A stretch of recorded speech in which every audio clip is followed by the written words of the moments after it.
दिभ्यो ब्रह्म विद्या सांप्रदाय कर्तृभ्यो वंश ऋषिभ्यो महाभ्यो नमो गुरुभ्यः सर्वोपप्लवरहित प्रज्ञानघन प्रत्यगर्तो ब्रह्मैवाहमस्मि अहं पदार्थरहितः सदाशिवसमारम्भां व्यासशङ्करमध्यमाम् अस्मदाचार्यपर्यन्तां वन्दे गुरुपरम्पराम्।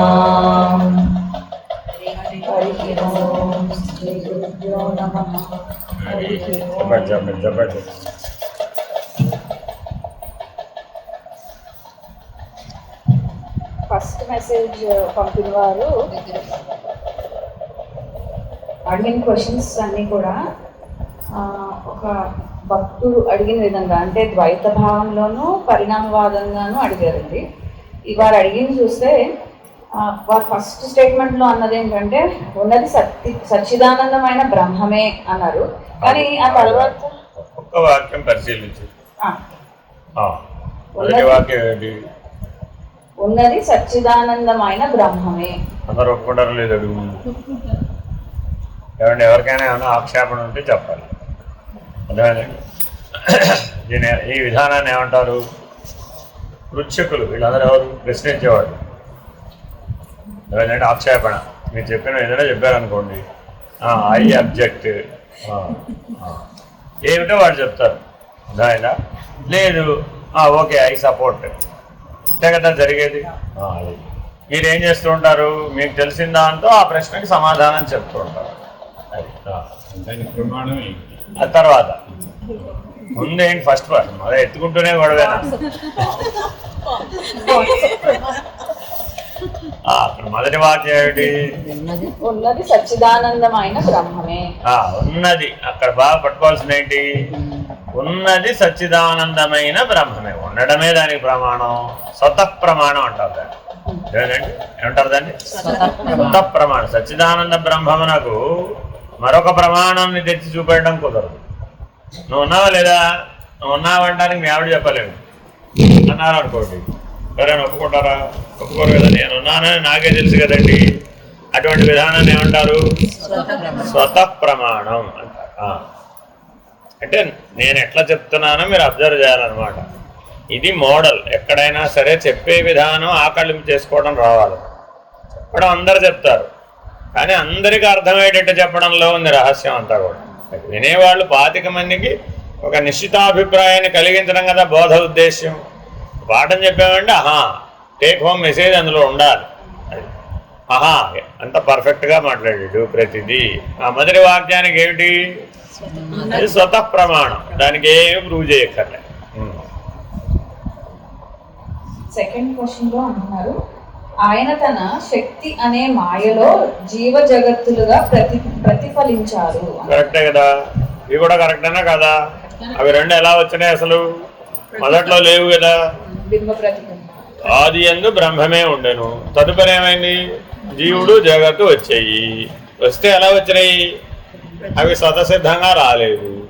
ఎలా వచ్చినాయి మరి? ప్రతిబింబం. అక్కడ మాయను ఆయన ఏం అనలేదు, ప్రతిబింబించడం ద్వారా వచ్చినాయి. మీకు కూడా పంచీకరణలు ఏం చెప్పారు? జ్ఞాత ఈక్షించెను. చూసాడండి. ఆ దిగువకు తిరిగి చూశాడు. చూసేటప్పటికి ఏమైంది? ఆ మిగిలినటువంటి 24 ప్రతిబింబం ఆధారంగా వచ్చినాయి. ప్రతి మాట అక్షర సత్యంగా పలకడం రావాలి అందరికీ. ఎట్లా పడితే అట్లా మాట్లాడు. 24 ఎలా వచ్చినాయి? ప్రతిబింబం ఆధారంగా వచ్చినాయి. కరెక్ట్ కదా? రైట్. అయితే ఇప్పుడు మూడో క్వశ్చన్ లో ప్రమాణం ఏమిటి? సాంఖ్య దర్శనం. ప్రమాణం సాంఖ్య దర్శనం. మూడో దాంట్లో ఆయనే సమస్త జీవుల శరీరాలను తయారు చేసి అందులో వచ్చి కూర్చున్నాడు. ఇప్పుడు కుండలో కుమ్మరివాడు కూర్చున్నాడు. స్టేట్మెంట్ ఏమిటి ఇప్పుడు అక్కడ? కుండలో కొండలో కొమ్మరివాడు కూర్చున్నాడు అంటే దాని అర్థం కొమ్మరివాడు కూర్చున్నాడు అని కాదు, కొమ్మరివాడు జ్ఞానం. ఆ కొండలో ఏముంది ఇప్పుడు? కొమ్మరివాడు జ్ఞానం ఉందని అర్థం. సృష్టికర్త వచ్చి సృష్టిలో కూర్చున్నాడు అంటున్నాడు, అంతే కదా. సృష్టికర్త సృష్టిలో ఎలా కూర్చున్నాడు? జ్ఞాన రూపంలో కూర్చున్నాడు, అంతేగాని స్థూల ధర్మంతో వచ్చి కొండలో కూర్చున్నాడని కాదు. కొమ్మరివాడు వచ్చి కొండలో కూర్చున్నాడు అన్న స్టేట్మెంట్ ఎంత కరెక్టో, సృష్టికర్త వచ్చి సృష్టిలో కూర్చున్నాడు అనేది కూడా అంతే కరెక్ట్, సామ్యం అన్నమాట దానండి. కాబట్టి ఏ రకంగా ఇది సత్యం? జ్ఞాన పద్ధతిగా సత్యమే. ఉదాహరణ చెప్తా. వాళ్ళ అమ్మగారు వాళ్ళ పిల్లాన్ని రెడీ చేస్తోంది స్కూల్కి పంపడానికి అన్నాం అనుకోండి. ఇప్పుడు ఎవరు స్కూల్కి వెళ్తున్నారు? కానీ ఎవరు రెడీ చేస్తున్నారు? కానీ ఆవిడ ఆల్రెడీ లోపల రెడీ అయిపోతుంది. 7 గంటలకల్లా అదవ్వాలి, 7:30 కల్లా ఇది అవ్వాలి, 8 కల్లా అదవ్వాలి, 8:30 కల్లా అదవ్వాలి, 9 కల్లా వాడు స్కూల్లో ఉండాలి. ఈవిడ ఆల్రెడీ స్కూల్లో ఉంది 7ంటికే. ఎందుకని? అలా ఉంటే కానీ వాడిని రెడీ చేసి పంపలేదు. మరి ఇప్పుడు ఈవిడ స్కూల్కి వెళ్ళిందంటావేమిటి? అనలేదుగా. అట్లాగే సృష్టికర్త పిల్లవాడి జీవితమంతా తల్లి ఎలా వ్యాపించి ఉందో అలాగే సృష్టికర్త సృష్టి అంతటా వ్యాపించి ఉన్నాడు. దీనికి ఏమిటి ప్రమాణం? చైతన్య స్వరూపం, వ్యాప్య వ్యాపక ధర్మం. దీని ఏమంటారండి? వ్యాప్య వ్యాపక ధర్మం.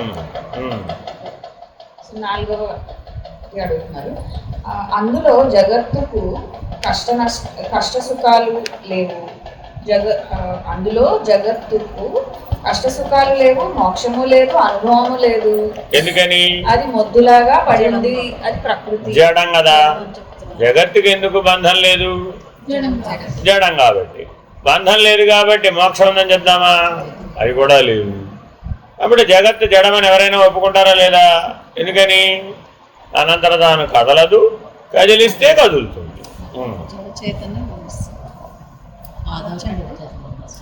జడ లక్షణం గురించి చెప్పాడు. మరి పరమాత్మే సమస్త జీవకోటి శరీరాల్లోకి వచ్చి కూర్చుంటే మరి ఆ కష్ట సుఖాలు అనుభవించాల్సింది కూడా పరమాత్మే కదా, మనం లేము. అక్కడికి ముందు అక్కడికి విచారణ చేయాలి. జగత్తు సంగతి తేల్చేశాడు. ఇప్పుడు జడం సంగతి అయిపోయింది. చేతన వ్యవహారానికి వచ్చాడు. చేతనం ఎవరు? జీవుడు. చేతనం ఎవరు? జీవుడు. జీవులందరిలో పరమాత్మ ఉన్నాడా లేదా? అణుస్వరూపంగా ఉన్నాడు. ఉన్నాడు అనకూడదు, అణుస్వరూపంగా ఉన్నాడు. అంతేనా కదా? అణుస్వరూపంగా ఉంటే జడానికి ఏమైనా సుఖదుఖాలు ఉన్నాయా? లేవు. జీవులకు సుఖదుఖాలు ఉన్నాయా? లేవా? ఉన్నాయా? జీవులకు సుఖదుఖాలు ఎక్కడి నుంచి వచ్చినాయి అన్నది ప్రశ్న. రెండోది ఏమిటి? ఆ సుఖదుఖాలు ఎవరు అనుభవించాలి? లేదండి, అంతటా వ్యాపించింది పరమాత్మే గనకైతే, సకల జీవులలోనూ ఉన్నది పరమాత్మే గనకైతే, ఈ జీవులందరి సుఖాలు, ఈ జీవులందరి దుఃఖాలు పరమాత్మవే కదా. ఎలాగా? ఒక తల్లి తన పిల్లల యొక్క సుఖ దుఃఖాలకు తాను బాధ్యురాలని అనుకుంటుందా లేదా? అలా అనుకోకపోతే తల్లే కాదు, పిల్లి అంటారు. అలా ఏం లేదుగా, పిల్లి కూడా తన పిల్లల గురించి ఆలోచిస్తూనే ఉంది. అంతేనా కదా? మరి ఇప్పుడు పిల్లల సుఖ దుఃఖాలకు తల్లులు ఎలా బాధ్యులు అవుతారమ్మా? అవరా? అయ్యో, అవన్నీ జరగలేదు. నిన్ను పిల్లల సుఖ దుఃఖాలకు తల్లులు బాధ్యులేనా కాదా? బాధ్యత ఉందా లేదా? బాధ్యత ఉందా లేదా? 8 ఏళ్ల వరకు ఏమో అదంతా చెప్పలేదు. బాధ్యత ఉందా లేదా ఏమో నాకు తెలియదు. అంటే ఇప్పుడు అర్థం ఏమిటి? పరమాత్మ వలె చూస్తే లేవు. ఎందుకని పరమాత్మ కూడా సర్వవ్యాపకుడే, అంతటా ఉన్నాడు, ఆయన కూడా బాధ్యత వహిస్తున్నాడు. కానీ నీ వలే కాదు కదండి. అంటే సర్వవ్యాపక లక్షణానికి బాధ్యత వహించడానికి కలిసిపోవడానికి మధ్య సంబంధం లేదు. భ్రాంతి వలన మనమేమనుకుంటున్నాం? కలిసిపోతేనే బాధ్యత బాగా చేయగలుగుతాం అనుకున్నాం. కలిసిపోతేనే మనం వాళ్ళ జీవితం అంతా వ్యాపించవచ్చు అని అనుకున్నాం. ఎంతగా మనం వాళ్ళ జీవితంలో వ్యాపిస్తే వాళ్ళేమన్నా please get out, please get out, please get out, leave me alone అంటున్నాడు. ఎంత అన్యాయం అండి. దేవుడేమో నీ జీవితానికి నాదే బాధ్యతరా బాబోయ్, నీ సుఖ దుఃఖాలకు నాదే బాధ్యతరా బాబోయ్ అని అంటున్నాడు. వాడే ఉన్నాడు, నా సుఖ దుఃఖాల సంగతి నేను చూసుకోగలను, నువ్వేం చెప్పక్క. ఇప్పుడు ఎవరిని చూసి ఎవరు పాఠం నేర్చుకో. తల్లి దృష్ట్యా చూస్తే పిల్లలు జగత్తు, పిల్లల దృష్ట్యా చూస్తే తల్లి జగత్తు. తేనే కదా? మరి జీవులందరూ ఎవరి దగ్గర నేర్చుకోవాలి?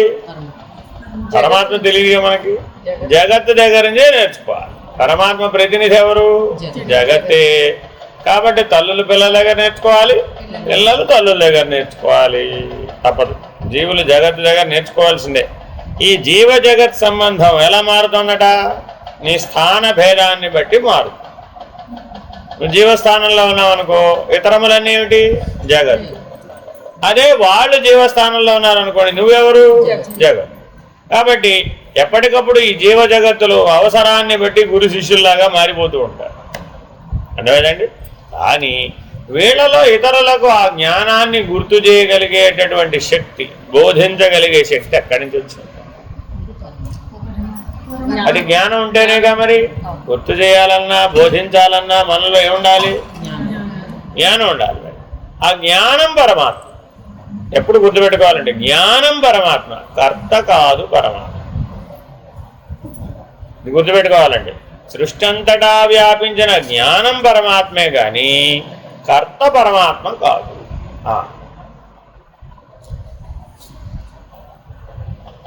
అయితే ఇక్కడ ఏమంటారంటే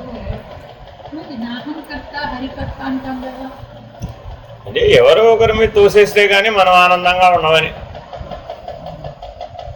ఉన్నది పరమాత్మే కదా, పరమాత్మే ఈ శరీరంలోకి గృహప్రవేశం చేశాడు కదా, తర్వాత ఏమైంది? పరమాత్మ జీవాత్మ ఎలా అయ్యాడు? తన స్వరూపాన్ని ఎలా మరిచిపోయాడు?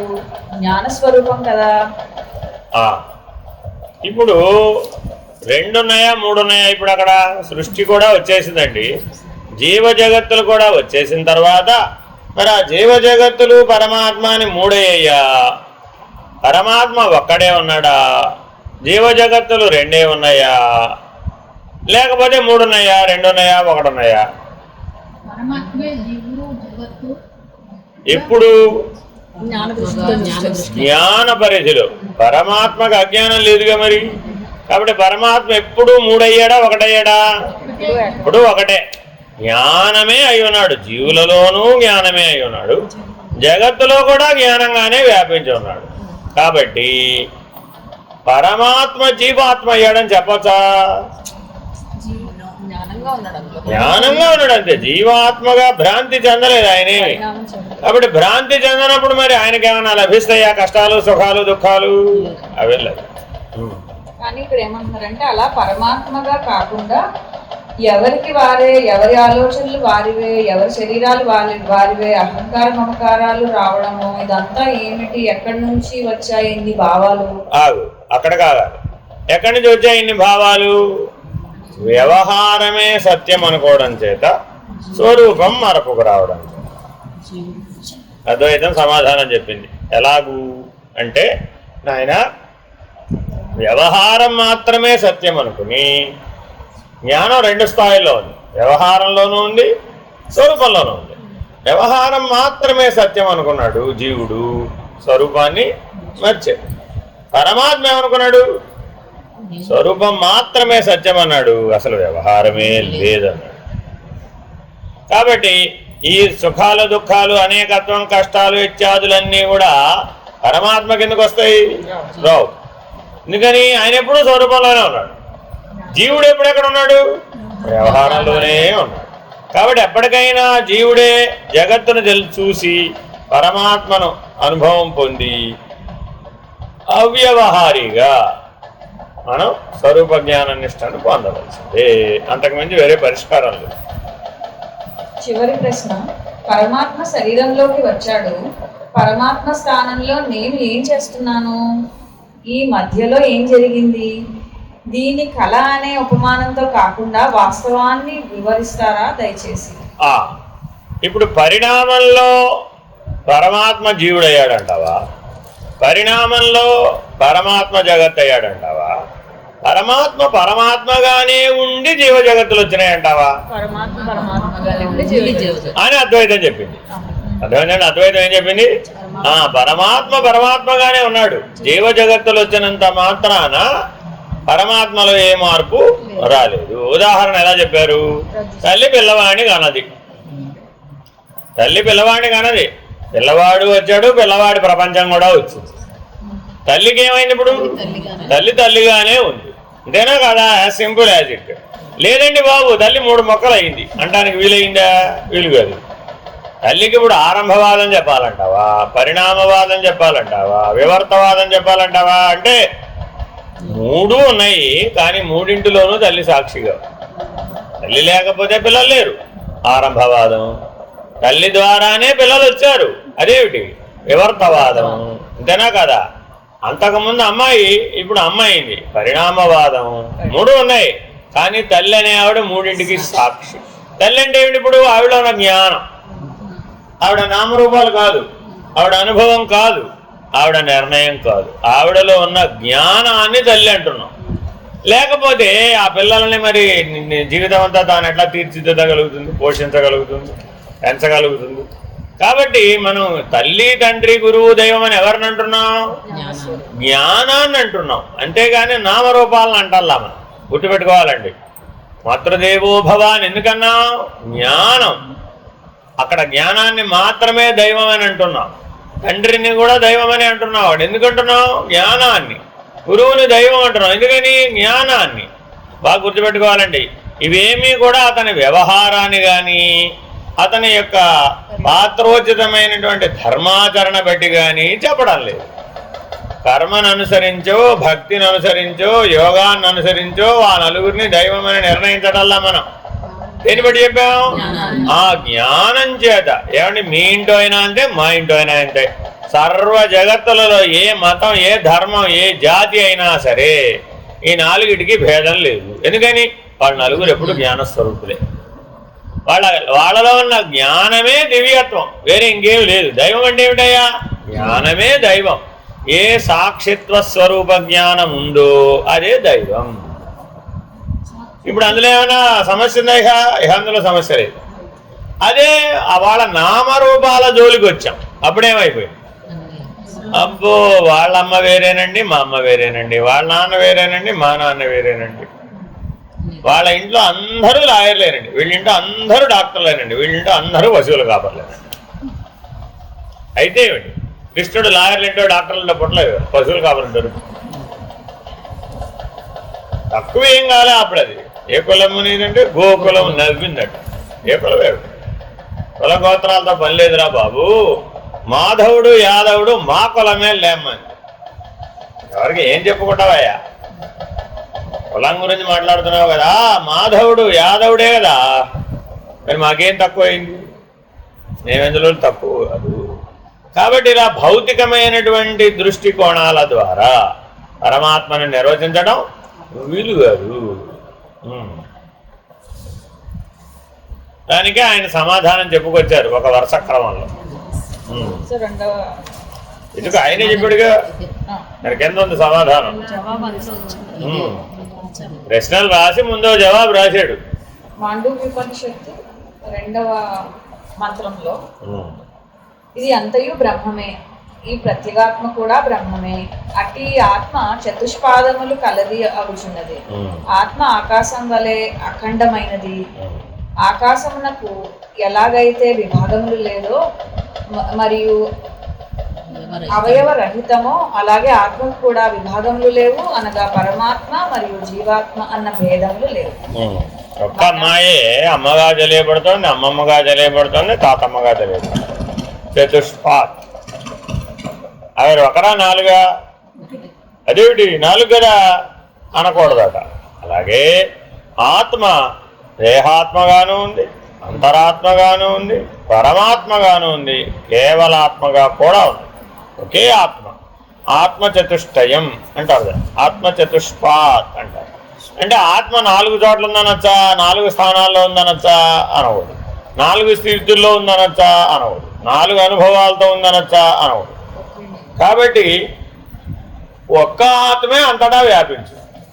నీకు 4గా ఆయా స్థాన భేదాలను బట్టి, స్థితి భేదాన్ని బట్టి, అనుభవ భేదాన్ని బట్టి, నిర్ణయ భేదాన్ని బట్టి నువ్వు అనుకుంటే అనుకోవచ్చేమో, కానీ ఉన్న ఆత్మ ఒక్కటే అని మాండూక్యోపనిషత్తు నిర్ణయం చేసింది. మెలకువలో ఉన్న ఆత్మ ఒకటే, కలలో ఉన్న ఆత్మ ఒకటే, సుషుప్తిలో ఉన్న ఆత్మ ఒకటే, తుర్యంలో ఉన్న ఆత్మ కూడా ఒకటే. ఇదే ఆత్మ చతుష్పాత్ అంటే అర్థం. అంతేగాని మెలకువలో ఆత్మ వేరే, కలలో ఉన్న ఆత్మ వేరే, నిద్రలో ఉన్న ఆత్మ వేరే, తుర్యంలో ఉన్న ఆత్మ వేరే అన్నాడు అనుకోండి, అప్పుడు ఏమైపోయింది? ఆత్మ యొక్క సర్వవ్యాపకత్వానికి భంగం ఏర్పడింది. ఆత్మకి ఏర్పడితే పరమాత్మ కూడా ఏర్పడుతుంది. కాబట్టి ఆ లక్షణం సర్వవ్యాపకత్వానికి భంగకరం కాబట్టి ఆత్మలో విభజనలు లేవు. కాబట్టి మఠాకాశము ఘటాకాశము అన్న విభాగము ఆకాశముకు లేనట్లు ఆ భేదము మాయ వలన కలిగినది. మనకేం చెప్తున్నాం? ఏమండి, కొండలో ఆకాశం వేరే, ఇంటిలో ఆకాశం వేరే, ఇంటి బయట ఆకాశం వేరే, ఇంకా దాని అవతలన్న మహాకాశం కూడా వేరే అని అందామా? ఎట్లా అయితే ఈ 4 ఆకాశాన్ని 4గా విభజించలేవో, అలాగే దేహాత్మ, అంతరాత్మ, పరమాత్మ, కేవల ఆత్మ అనేవి కూడా ఆత్మను విభజించలేవు. స్వప్న జగత్తు ఆత్మయందు అనగా తన యందు నిద్రాశక్తి వలన కల్పింపబడినట్లు జాగ్రత్త యందు కూడా జాగ్రత్త ప్రపంచము మాయాశక్తి లేక మూలా విద్య చేత కల్పింపబడినది.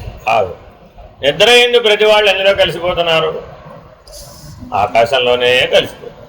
అందరు ఎందులో కలిసిపోతున్నారు? ఆకాశంలోనే కలిసిపోతున్నారు. కానీ అక్కడ మిగిలిన 4 భూతాలు కూడా ఉండాలిగా. వాస్తవానికి ఆకాశంలో మిగిలిన 4 కూడా ఉన్నాయి కదా మరి. కానీ మరి మిగిలిన 4 నాకు తోచడం లేదే. 4 నీలో కలిసిపోయినాయి.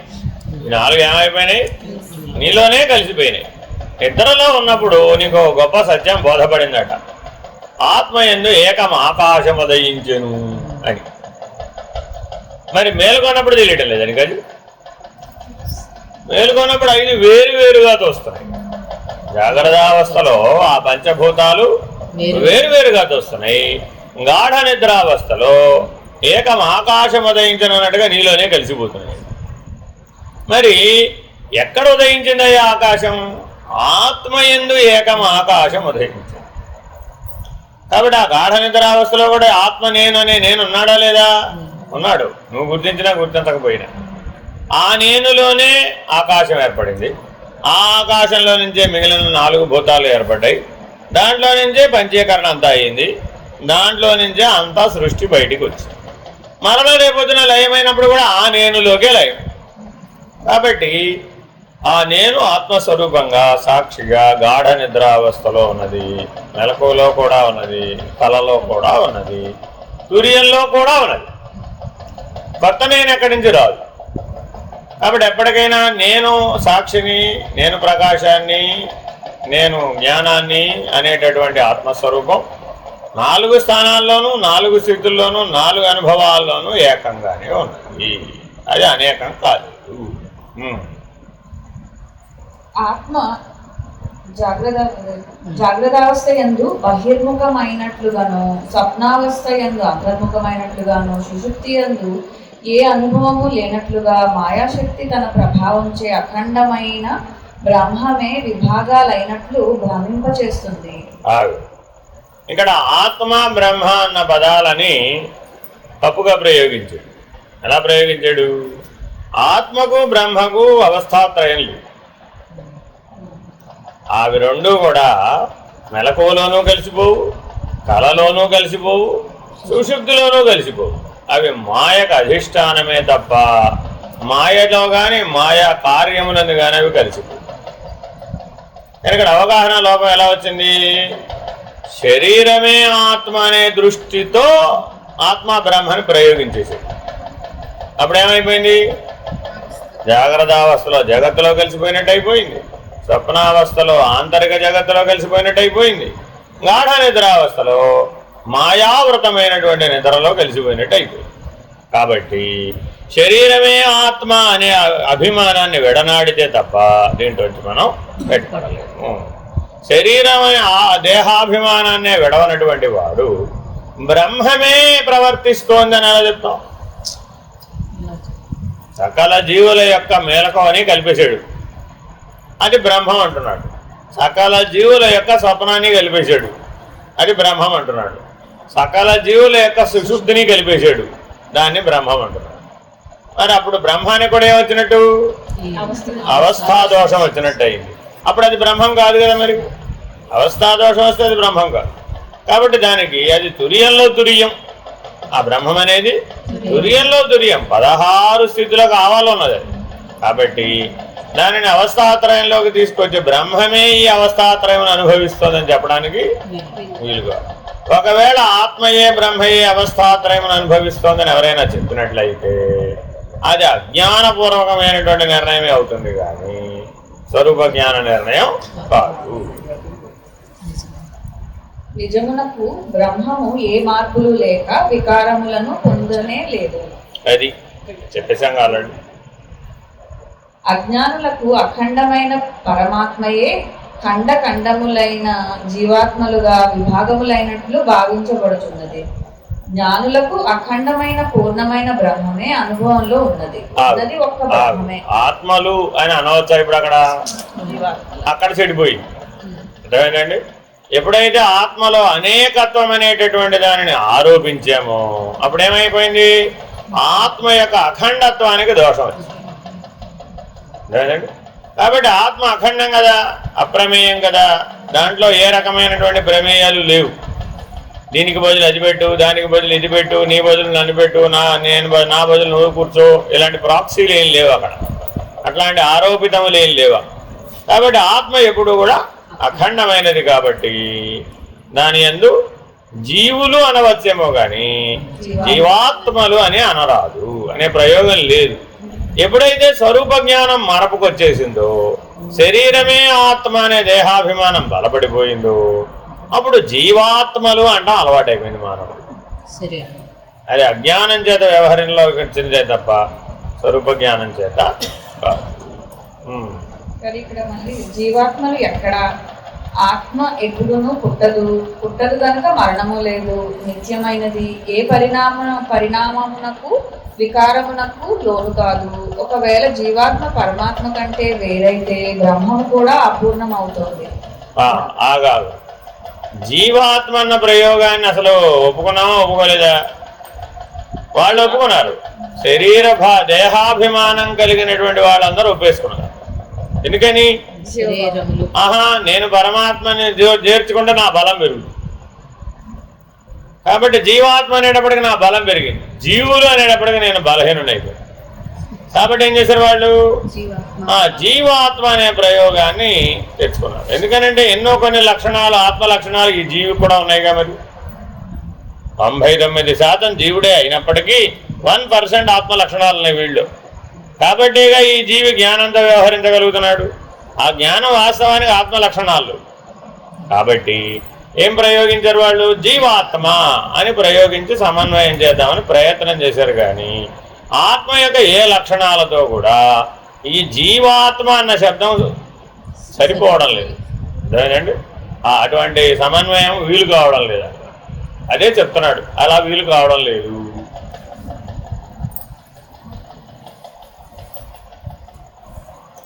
కాబట్టి జీవులకు జనన మరణాలు ఉన్నాయని చెప్పవలసిందేమో కానీ జీవాత్మలు మరణిస్తున్నాయని చెప్పడానికి వీలు.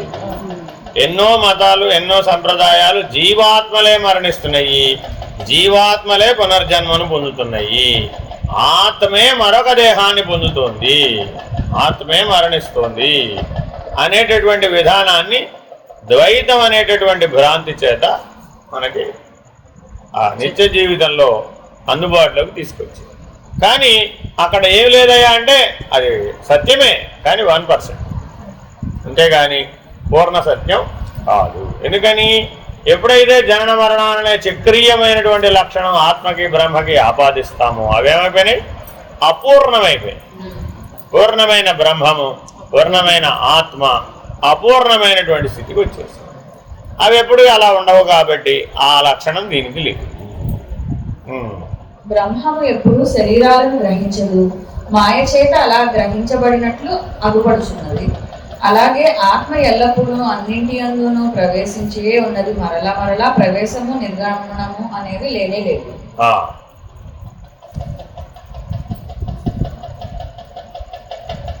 అయిపోయింది, అక్కడ ఓ మెసేజ్ అయిపోయింది. వాచారంవణం వికారో మృత్యు ఇత్యేవ సత్యం. అంటే వాచ్యార్థంగా చెప్పినప్పుడు మాత్రమే ఆత్మ ఈ శరీరాన్ని వదిలిపెట్టి ఆ శరీరానికి వెళ్ళింది అని చెప్తున్నారు తప్ప అది నిజం కాదు. ఇదంతా కూడా బహువిధములైన మాటలు అజ్ఞానంలో నున్నవాడు ప్రత్యేక భావము గల జీవుడు కల్పించుకున్నవే. బ్రహ్మము నిర్విశేషం కనుక అక్కడ మనసు కాని వాక్కు కాని పనిచేయవు. కనుక జ్ఞాని అయిన వాడు మాటలన్నీ మాయా పరిధిలోనివే అని గ్రహించిన వాడు కనుక అఖండమైన పరమైన మౌనంలో ఉంటాడు. ఈ జగత్తునే అనే మాయా నాటకమును సాక్షియే వీక్షిస్తూ ఉంటాడు. పిల్లవాడు స్కూల్కి వెళ్ళి రావడం ఎప్పుడు మొదలుపెట్టాడు? ఎప్పుడో 1వ క్లాస్లో మొదలుపెట్టాడు. వెళ్ళొచ్చిన ప్రతిరోజు తల్లికి ఎన్ని కథలు చెప్తాడు? ఇవాళ స్కూల్లో ఏం జరిగిందంటే అంటూ మొదలు పెడతాడు. ఏదో చెప్తూ ఉంటాడు. చెప్తూ ఉండగానే తల్లి ఏం చేస్తూ ఉంటుంది? అలాగా అలాగా అలా అన్నాడా ఇలా అన్నాడా అని స్పందించినట్టే ఉంటుంది. కానీ ఏం చేస్తూ ఉంటుంది? అన్నం పెట్టేస్తూ ఉంటుంది. ఆవిడ పని ఏమిటి ఇప్పుడు? ఆవిడ పని వేరే, వీడి పని వేరే.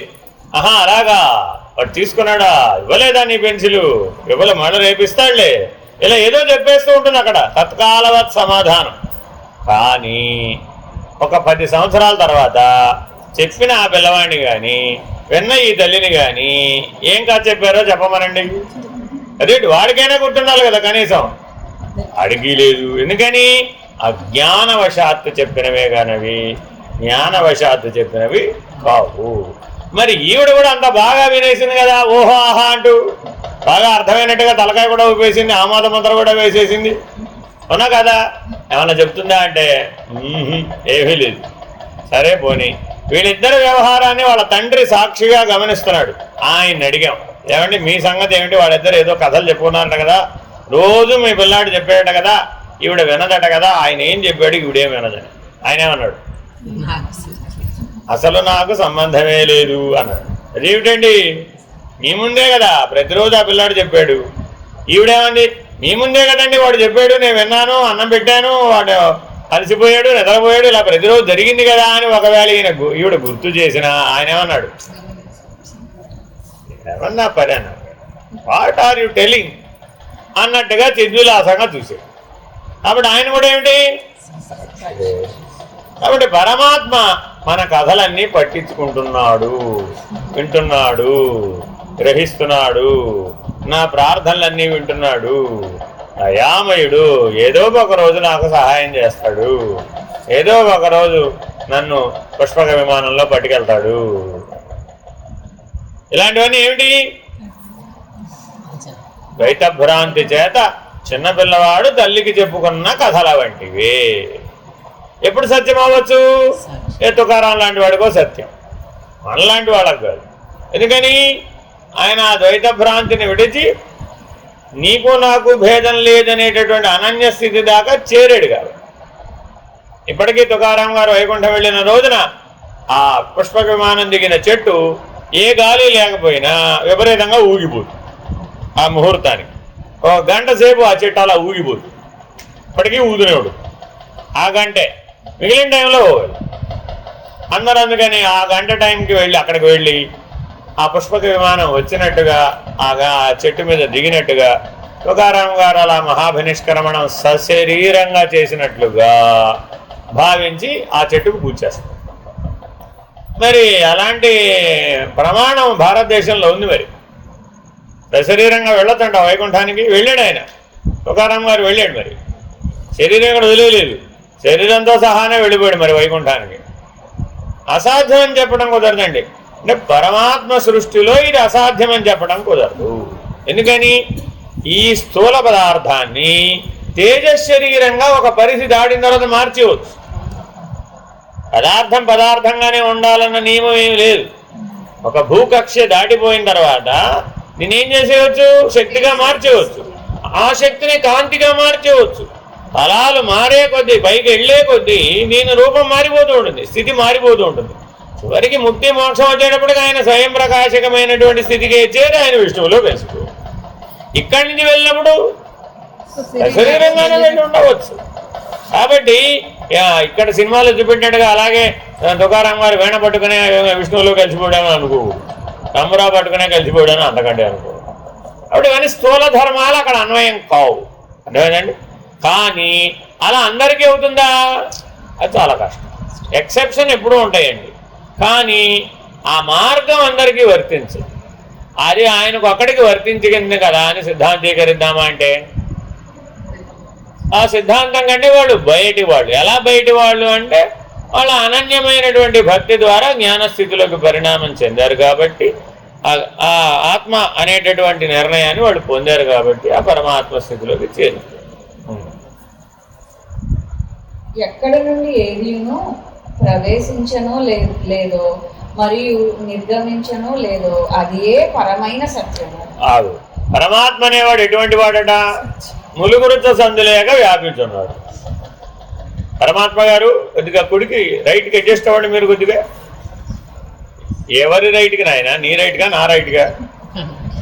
నీ రైట్ అయినా అవుదామన్నా లేదు, నా రైట్కి జరగాలన్నా అర్థమైందండి. ఇలాగా ఏమైనా అడ్జస్ట్మెంట్లు ప్రతిపాదిద్దామంటే సర్వవ్యాపకమైనటువంటి పరమాత్మ స్థితిలో ఏమి సర్దుబాటు చెబుదాం? కొద్దిగా సర్దుకోమని పరమాత్మకు చెబుదాం అంటున్నారు. ఎలాగా? అలా వీలు కాదు. మాండూక్య కారిక 2వ దాంట్లో 32 శ్లోకం చెప్తున్నారు. నవిరోధో న చోత్పత్తి న బద్ధో నచ సాధకః న ముముక్షు న వై ముక్తః ఇత్యేష పరమార్థత. ఎప్పుడూ ముక్తమే అయి ఉన్నది, అంతటా వ్యాపకమై ఉండడం చేత దానికి ఏ రకమైనటువంటి విరోధము ఆభాసము రెండు లేవు. పరమాత్మకి ఏం లేవండి? విరోధము లేదు, ఆభాసము లేదు. కాబట్టి అది ఎప్పుడూ ముక్తమే. విరోధము ఆభాసము ఉంటే అది బాంధవం. ఇది ఎప్పుడు గుర్తుపెట్టుకోవాలి. మనలో ఈ రెండు అనుభవాలు ఉన్నాయనుకోండి. ఏమిటి?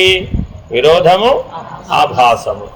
ఈ రెండు లక్షణాలు గనక మనలో ఉన్నట్లయితే దానికే బంధం అని పేరు. ఈ రెండు లక్షణాలు లేకపోతే ముక్తం అని పేరు.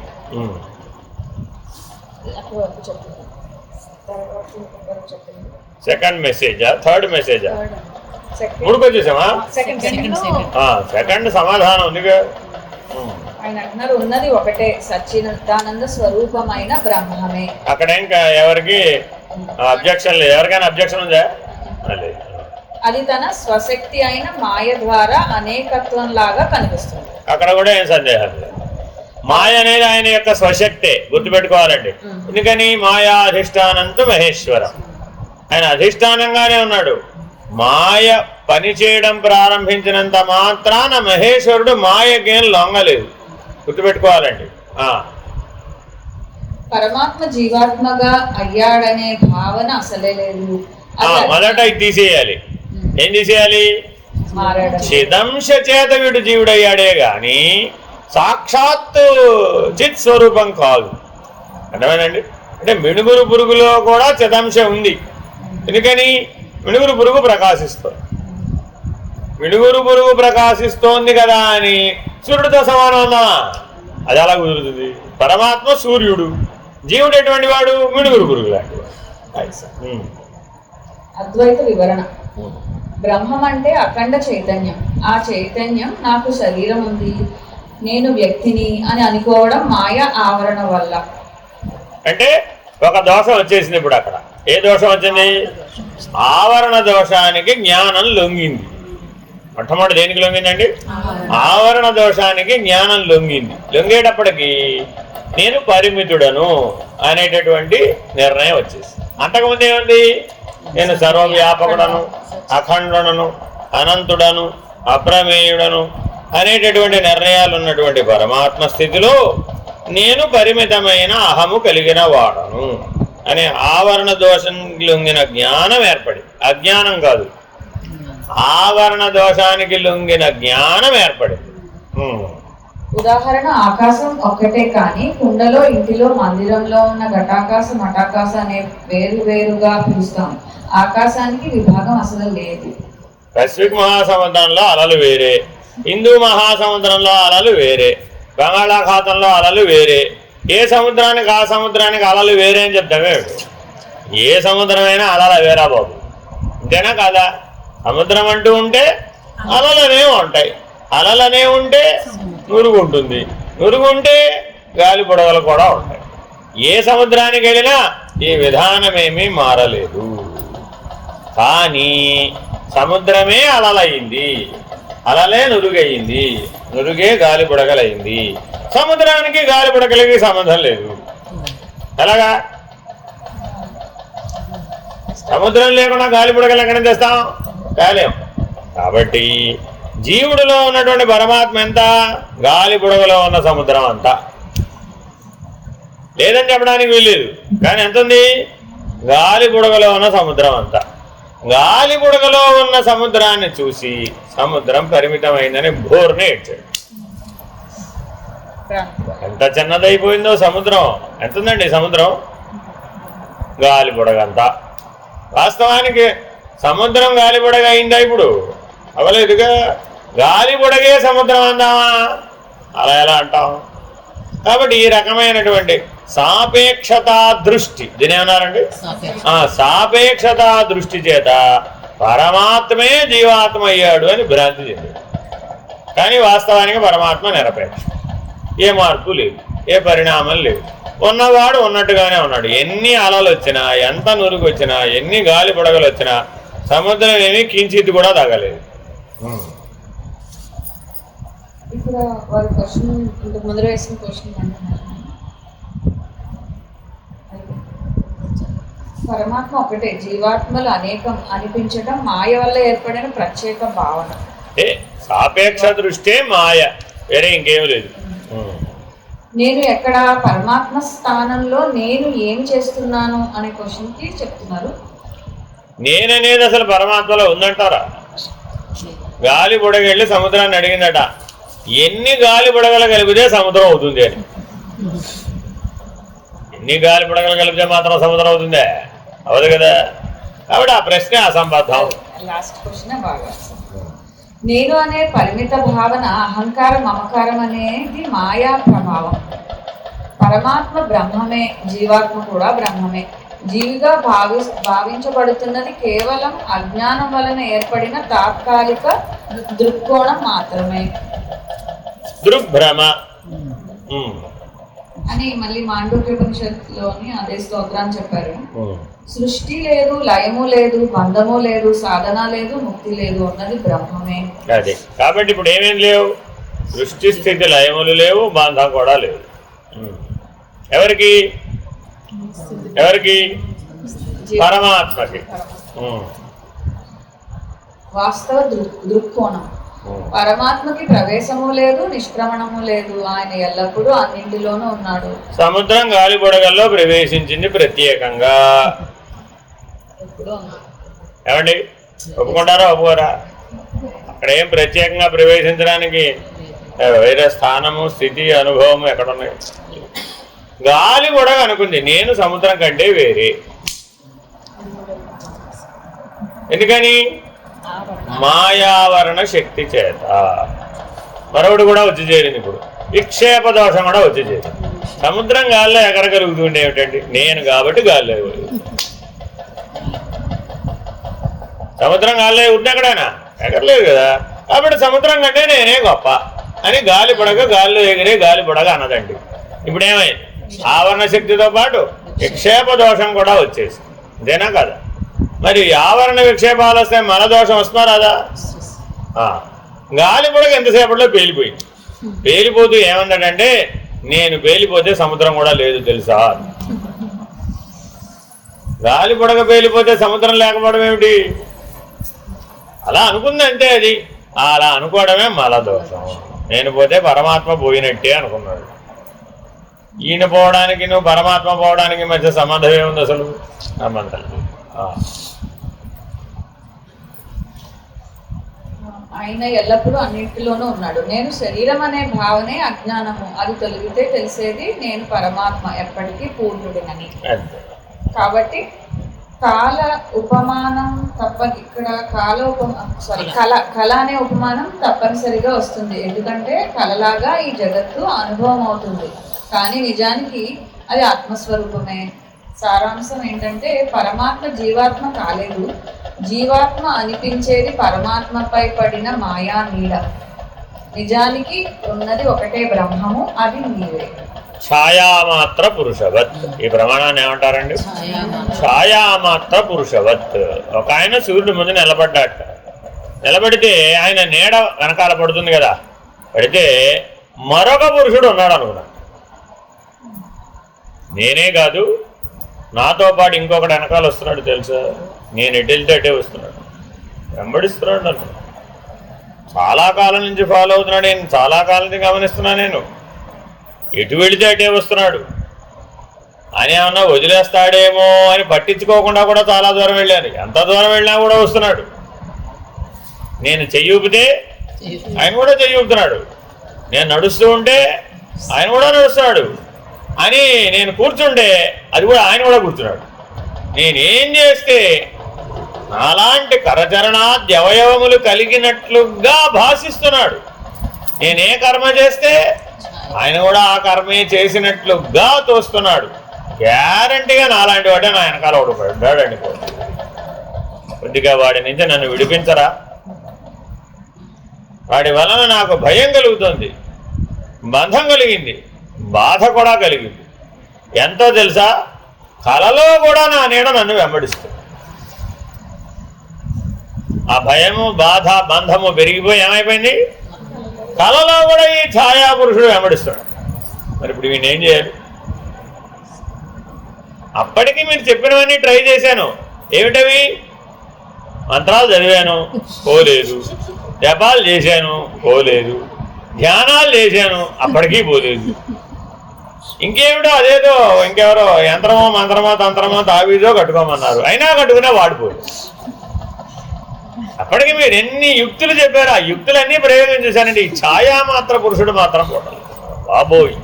కొద్దిగా నన్ను నా ఛాయాపురుషుడి యొక్క బంధంలోంచి నన్ను విడిపించరు అని గురువుని ఆశ్రయించాడు. గురువు గారు ఏమన్నారు, ఓ పని చేయనన్నా, నువ్వు ఆయన ఎటువైపు ఉన్నాడో ఆయన వైపుకు నువ్వు తిరుగు. ఆయనకు ఆపోజిట్గా నడవకు, నువ్వు వెనకాల ఉన్నాడు అన్నావు కదా, ఆయన వైపుకి తిరిగేసాయి అన్నాడు. అరే అలా ఎలా కుదురుతుందండి? చూడు, కావాల్సి వస్తే రా, నేను చూపిస్తారా అని సూర్యోదయం అయింది. ఎదురుకుండా ఇటు ఎక్కడ పడినా వెనకాల చూడండి ప్లీజ్. నేను చెప్పింది మీరు అసత్యం అనుకున్నారు కదా, సత్యమేనండి బాబు అన్నాడు. ఒరే ఆయన ఎటున్నాడో నేను అటు తిరగమన్నాను కదా అన్నాడు. తిరిగాడు. అరే లేడండి అన్నాడు.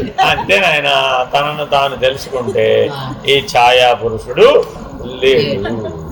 ఛాయాపురుషుడే లేడంటే వాడి వలన వచ్చిన బాధ, బంధము, దుఃఖము, కష్టము ఉన్నాయా? లేనే లేవు. అబ్బా, మీకు శతకోటి ధన్యవాదాలండి. నా జీవితంలో నేను దీని నుంచి బయటపడలేనని అనుకున్నాను, ఇప్పటికి బయటపడిపోయానండి. ధన్యవాదాలు చెప్పి వెళ్ళిపోయి. కాబట్టి దీన్ని అద్వైతంలో ఎలా వివరిస్తారండి?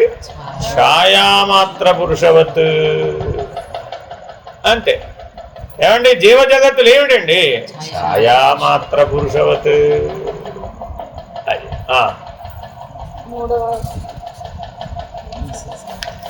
కాబట్టి మనం సాధనలన్నీ దేనికోసం చేస్తున్నాం అంటే ఛాయామాత్ర పురుషవత్ అని తెలుసుకోవడానికి. కాబట్టి రోజుకు 12 గంటలు ధ్యానం చేయాలా, 24 గంటలు చేయాలా? 12 గంటలు ధ్యానం చేయాలి, 24 గంటలు చేయాలా? అంతే. అయ్యో రామ, దృష్టి మార్చాలి.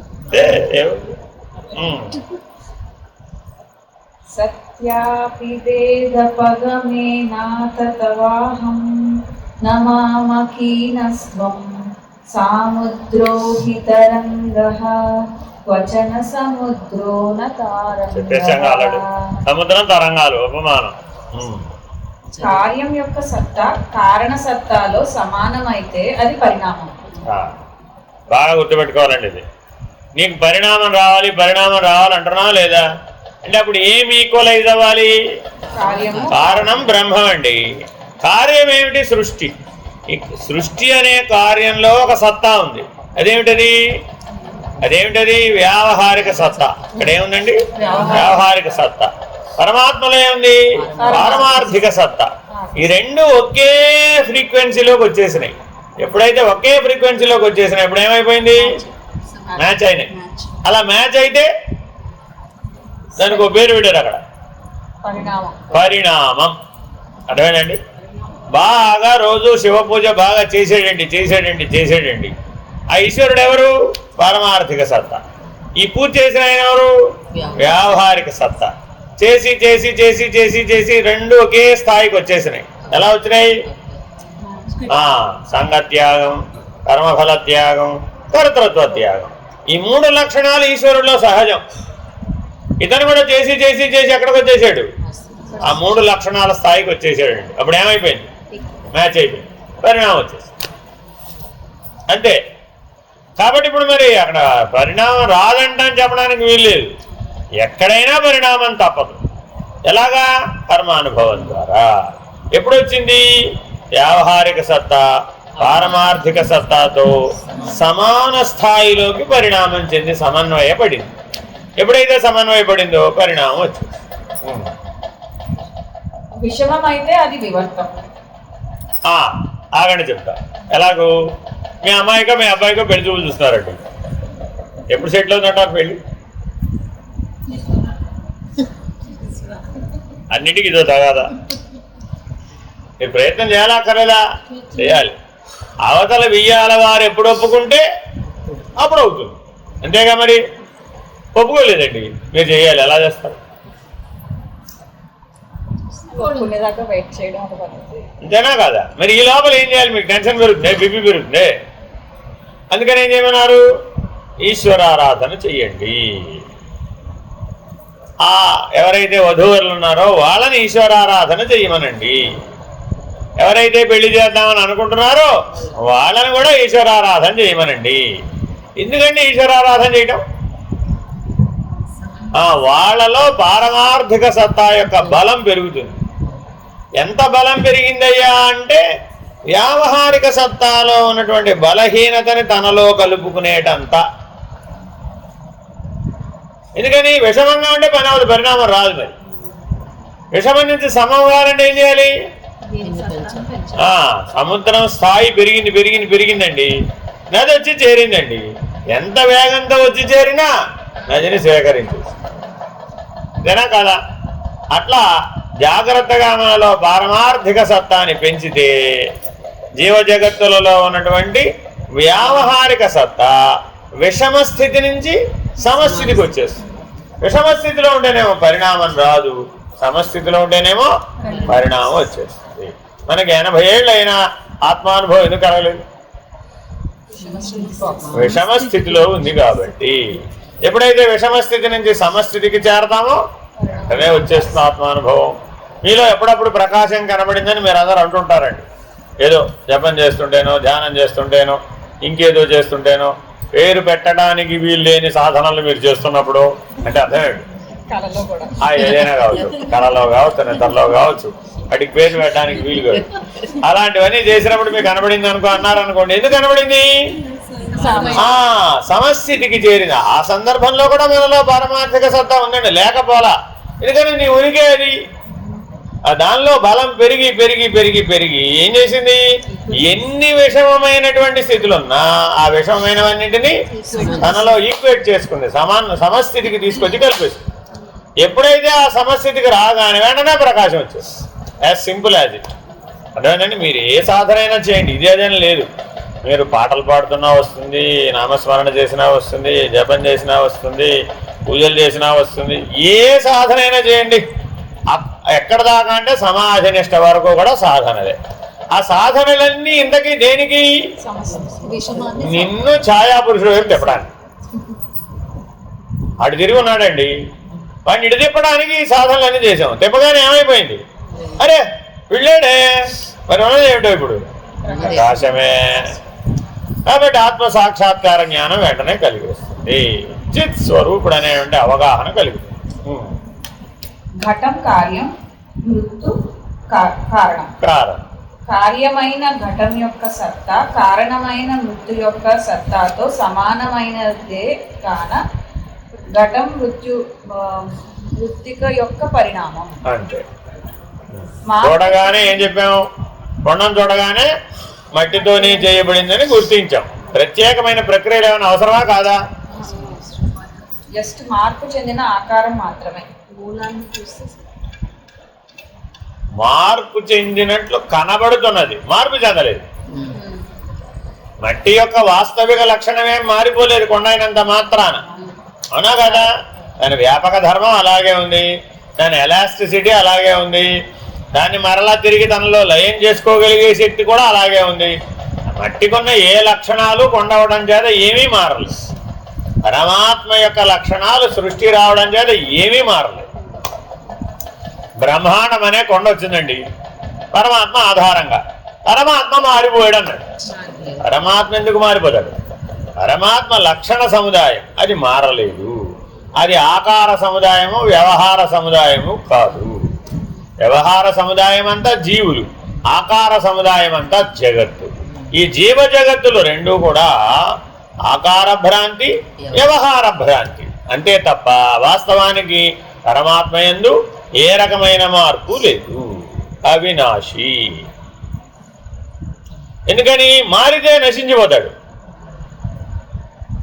అదేనంటే కొండని నశింపజేయగలమేమో కానీ మట్టిని నశింపజేయలేం. కార్యములు చేయవచ్చు, వదిలేయవచ్చు కారణస్థితిని. రజ్జు సర్ప భ్రాంతిలో సర్పానికి రజ్జువు కారణం, కానీ రజ్జువు యొక్క సత్యత్వము కంటే సర్పము యొక్క సత్యత్వం తక్కువ స్థాయికి చెందినది. ఆభాస. ఎందుకని? ప్రతిబింబం కదా. మనోప్రతిబింబం సర్పం, అది సత్యం కాదా? తక్కువ స్థాయి, నిమ్న స్థాయికి సంబంధించిన సత్యం. అంటే అర్థం ఏమిటట? పిల్లవాడు ఒక బొమ్మ వేశాడు, వాళ్ళ అమ్మ బొమ్మ వేసుకొచ్చాడు. స్కూల్కి వెళ్ళి ఏం చేశాడు? ఆ టీచర్ చెప్పింది అమ్మ బొమ్మ ఇరా అని. ఏం చేశాడు వాడు? వేశాడు. వాళ్ళ టీచర్ ఏమంది? కింద వెరీ గుడ్ అని సంతకం పెట్టేసింది. వాడికి ఎంత ఆనందం కలిగింది. బ్రహ్మాండం, బ్రహ్మరథం పడితే ఎంతో వాళ్ళ టీచర్ వెరీ గుడ్ అందండి బాబు. ఇంటికి వచ్చాడు, ఏం చేశాడు? ఆ బొమ్మ తెచ్చి అమ్మా నీ బొమ్మ వేశాను, మా టీచర్ నన్ను వెరీ గుడ్ అండి, క్లాస్ మొత్తం మీద నేనే బాగా వేశాను తెలుసా అని ఆ బొమ్మ ఈవిడికి ఇచ్చాడు. ఈవిడ ఆ బొమ్మ చూడగానే ఏమైపోయింది?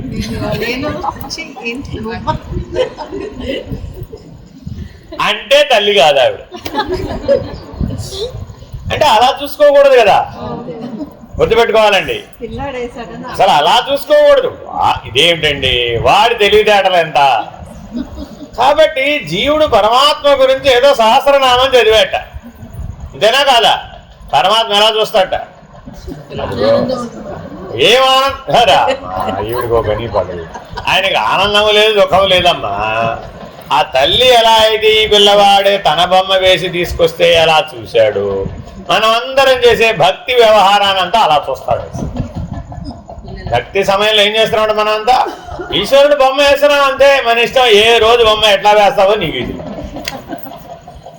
ఎందుకని? ఆ రోజు ఆ అర్చన పూర్తయ్యేటప్పటికి కానీ తెలియదు అంతే. చివరికి ఎక్కడికి తేల్తావో మళ్ళీ తీసుకెళ్ళి ఆరోగ్య పెట్టాలి. సర్వం సద్గురుచరణ అరవిందార్పణమస్తు. అదేదో నువ్వే భరించినైనా నువ్వే చూసుకొని, నేను చూస్తే నేనే భయపడతాను కాబట్టి. అంతేనా కదా? ఏనమ్మా, అందుకేగా మనం జీవులం అయిపోయాం. ఆనందపడ్డప్పుడు అలా జీవుడేనమ్మా, గుర్తుపెట్టుకో. ఆనందం అనేది భ్రాంతి, జ్ఞానం ఒక్కటే సత్యం, ఆనందం భ్రాంతి. అన్ని ఆనందాలు భ్రాంతేనండి, ఈ చివరి చివరి దాకా. గుర్తుపెట్టుకోండి, మీరు ఆనంద లక్షణం దగ్గరే కనుక ఆగిపోతే ఎవరైనా ఆనంద లక్షణం భ్రాంతి. అర్థమవుతండి? అయితే జీవుడు పోషించబడేది ఆనంద లక్షణం చూడ. కాబట్టి భ్రాంతిమయ పురుషుడు ఎవడో వాడే జీవుడు. ఎందుకని? ఆ ఆనందం అనే భ్రాంతి చేత వాడు పోషించబడుతున్నాడు. ఎప్పుడు వాడు జ్ఞానం అయ్యాడు? ఈ ఆనంద లక్షణాన్ని, ఆ ఆనందమయ కోశాన్ని అధిగమించినప్పుడే వాడు జ్ఞాని అవుతున్నాడు, లేకపోతే జ్ఞాని అవజాలడు. మర్నాడు ఏం చేశారు, వాళ్ళ మాస్టర్ ఏం చేసింది, నీ బొమ్మ వేయరా, నిన్న మీ అమ్మ బొమ్మ వేసావు కదా బాగా, నీ బొమ్మ వేయరా అని. ఇప్పుడు ఏం చేశాడు, 50 కాగితాలు చించిపోసాడు. వాళ్ళ అమ్మ బొమ్మ ఏమంటే మాత్రం ఒక్క కాగితం కూడా చింతలేదు. చూసుకోండి, ఎందుకని వేశాడు, నేను ఇలా లేదు, చించేసాడు, వేశాడు చించేసాడు, వేశాడు చించేసాడు. బాగుంది, వాడికి నచ్చలేదు అక్కడ. 1వ క్లాసు పిల్లాడే, చూసుకోండి, వాడేమి ఆర్టిస్ట్ ఏం కాదు. వాడి బొమ్మ వాడిని ఏమంటే మాత్రం వాడికి పొరపాటు కూడా నచ్చదు. అర్థమైందండి. ఇవాళ టీచర్ ఏం చేసిందంటే 50 కాగితాలు పడేశాడు కదా, ఆ 50 కాగితాలన్నీ మళ్ళీ జాగ్రత్తగా ఓపెన్ చేసి అంతా సరి చేసి ప్రతి దాంట్లో very good very good very good అని సంతకం పెట్టేస్తాడు. నాన్న ఈ 50 పట్టుకెళ్ళి మేము చూపెట్టాను.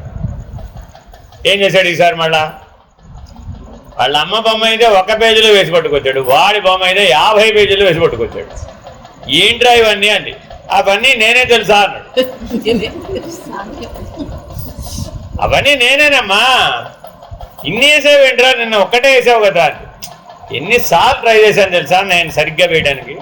అప్పటికి మా టీచర్ అన్నీ వెరీ గుడ్ పెట్టింది తెలుసా, చూసుకో కావాల్సి వస్తే 50లోనూ వెరీ గుడ్. సరేరా ఇలాగే ఉన్నావా నువ్వు మరి అంది వాళ్ళమ్మ. ట్రై చేశాను అనుకో, రేపు ఇంకా బాగా ట్రై చేస్తాను. చూడండి, తన బొమ్మ తాను వేయాలంటే మాత్రం స్వరూప లక్షణం ఇప్పుడు ఆ పిల్లాళ్ళు ఉందా లేదా, వెరీ వెరీ ఇంపార్టెంట్. అర్థమేనండి.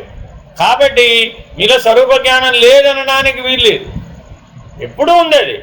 కానీ మీరు దాన్ని ఎప్పుడు మల విక్షేప ఆవరణ దోషాల చేత కప్పబడిపోతుంది. దాంట్లో బయటకు వస్తే నువ్వే, ఏ సమస్య లేదు.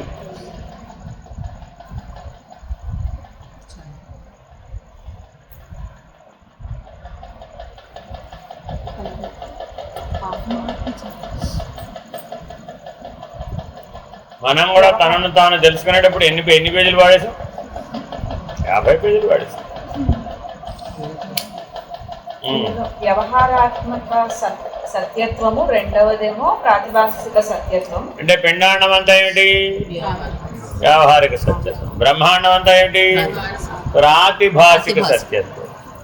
మరి పరమాత్మ అంటే ఏమిటి అంటే మహదహంకార. పరమాత్మ అంటే ఇప్పుడు ఎక్కడ దాకా చెప్తున్నాం, మహదహంకారం వరకే చెప్తున్నాం. ఆ మహదహంకారాన్ని పారమార్థిక సత్యం అంటారు. అందుచేత సర్పము రజ్జువు యొక్క వివర్తం. అంతే, తోచింది. వివర్తం అంటే అర్థం ఏంటి, తోచుట, పరిణామం చెందిందని కాదు, తోచినది అంతే.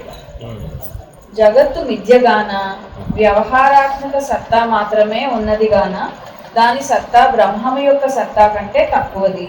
అందుచేత అది బ్రహ్మము యొక్క వివర్తం. ఒక ఆవిడ అత్తగారు కోడలు గారు ఏదో వ్రతం చేస్తారు కదా, ఏదో శ్రావణ మంగళ గౌరి వ్రతమో శ్రావణ శుక్రవారం వ్రతమో చేశారండి. ఏదో పుణ్యానికి ఆవిడ పిలిచారు. ఆవిడ వచ్చింది. వచ్చి ఏం చేసింది, కోడల కంటే అత్తగారే బాగుందండి. నవ్వును వచ్చింది ఎవరెప్పుడు, కోడలు గారు. వాయన వచ్చేది ఎవరు, కోడలు గారు. అంతేనా కాదా.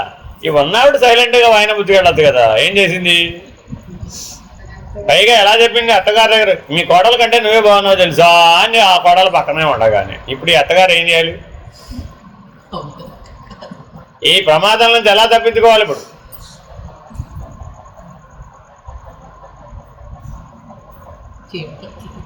ఏమో ఏం చెప్తే ఏం ప్రమాదం వస్తుందో. అవునా, పోనీ మా కోడలే బాగుందని నేను బాగలేదని చెప్తామా, అస్సలు ఒప్పుకోదుగా. పొరపాటు కూడా లోపల కాన్షియస్నెస్ అసలే ఒప్పుకోదు. ఆవిడ 60 ఏళ్ళైనా 70 ఏళ్ళైనా అత్తగారే గ్రేట్, అత్తగారే అందంగా ఉందని ఆల్సిందే. అదేమిటండి, అభిమానం, దురభిమానం కాదు, దేహాభిమానం కాదు. ఆ కోడలు 25 ఏళ్ల పిల్ల అయితే కోడలు బాగుండడంలో సహజంగానే కదా. అదేంటమ్మా, నాకు 60 ఏళ్ళు 70 ఏళ్ళు వచ్చి నేను బాగోవడం ఏంటి, ఇంకా నాకు ఆ దేహాభిమానం ఏం లేదమ్మా, అందం సందం దగ్గర లేను నేను అని డైరెక్ట్గా చెప్పొచ్చు కదా, గౌరవంగా చెప్పొచ్చు కదా. మా అమ్మాయి కోడలు కాదు అనగా, కోడలు కాదు మా అమ్మాయి అందంగా ఉంది, ఆనందంగా ఉంది, అలా జీవించాలని నేను కోరుకుంటున్నానమ్మా అని ఎంత గొప్పగా మాట్లాడవచ్చు. ఆ స్ఫురించరాయుడికి. ఎందువలన దేహాభిమాన భ్రాంతి చేత. పైగా ఏమన్నా తెలుసా, మా కోడలు వడ్డాణం పెట్టుకోలేదులే అందుకని అలా కనబడుతుంది, నేను వడ్డాణం పెట్టుకున్నాను అందుకని నీకు బాగా కనబడుతుంది. ఇంకేమై ఎడిషనల్ భ్రాంతి యాడ్ అయ్యి అసలే దేహాభిమానమే గొడవ అంటే దానికి ఇంకా అలంకారం అనే అభిమానం కూడా వచ్చింది.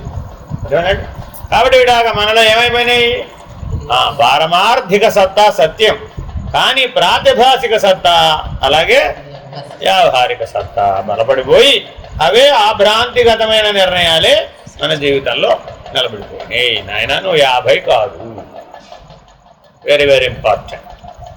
50 కాదు, నువ్వెవరు? నువ్వు మహదహంకారం పరమాత్మ, పరమార్థిక సత్తా. కిరీటం పెడితే పరమాత్మ, కిరీటం తీస్తే పరమాత్మ కదా. అలా ఎలాగండి? కిరీటం సింహాసనం ఎవరు? ప్రాతిభాసిక సత్తా బ్రహ్మాండం. ఆ కిరీటం సింహాసనం ఏమిటి? ప్రాతిభాసికం, అలంకారప్రాయం. అది బ్రహ్మాండం అంతా అలంకారప్రాయమే, పిండాండం అంతా వ్యవహారమే. మరి రెండు ఎలా సత్యం అవుతాయండి? అవ్వవు కదా. వెంకటేశ్వర స్వామి ఉన్నాడు అని నిరూపించాలి అంటే తెల్లారే లోపల బండెడు చెరుకు తినేసేయాల్సిందే, లేకపోతే వెంకటేశ్వరం లేదు. ఎక్కడికి వచ్చేసింది వ్యవహారం. ఆయనకి ఎవరికో ఒక రాజుగారు పరీక్ష పెట్టారండి, ఎవరైనా నేనేం తినగలుగుతా, నేను పరమాత్మగా దండం పెట్టుకుంటాను, దండం పెట్టుకుని పడుకున్నాడు ప్రశాంత్. మరి ఇప్పుడు కష్టం ఎవరికి వచ్చింది? పరమాత్మకు వచ్చింది అన్నాడు. పరమాత్మకి ఎందుకు వస్తుంది?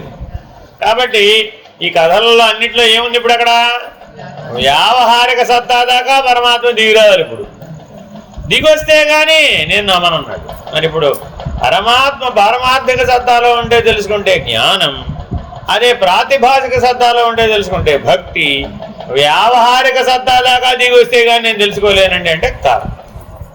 అంతకుమించి వేరే ఏమి లేదు. కర్మ మార్గం అంటే ఏమిటండి? నాకు కావాల్సి వచ్చినప్పుడల్లా ట్రైన్ టికెట్ ఇప్పించాలి.